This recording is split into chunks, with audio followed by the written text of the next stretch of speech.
Hey guys, what is up? It's Zoned. I have a new video for you guys where I'm showing you the correct way to peek and pre-fire tanks in World of Tanks. So what do I mean by pre-firing? Well, a little bit of context first.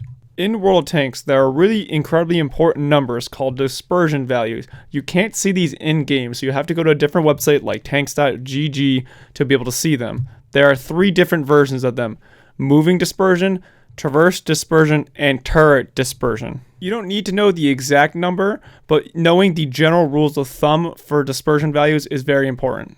So the biggest thing to remember about dispersion values is that you incur a much larger penalty if you turn the tank left and right before you fire versus just moving forward and backwards alone. This is really important when you're shooting at a tank when you're on the move. Let's see a couple examples. In the first example, I'm going to be shooting at a target and not moving my hull whatsoever.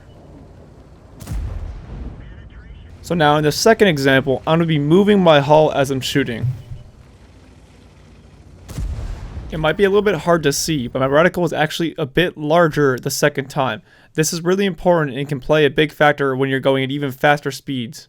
So that was the on the move part, but there's another part to this too, and that is peeking corners slowly. So imagine a very common situation where you have a tank on the other side of this corner and you have a pretty good idea that he's there, but you're in a really high dispersion tank. This is where the pre-firing and pre-aiming part comes in. So the way to approach this is pull up to the corner and pre-aim your gun all the way in on the corner itself before you peek. So let's test this. In this first test, I'm going to pre-aim the corner and then fire.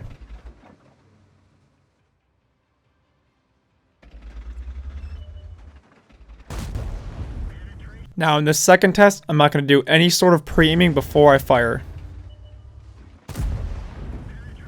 As you guys can see, there was a pretty big difference between the two crosshairs, but I'll slow it down for you guys so you can see it again.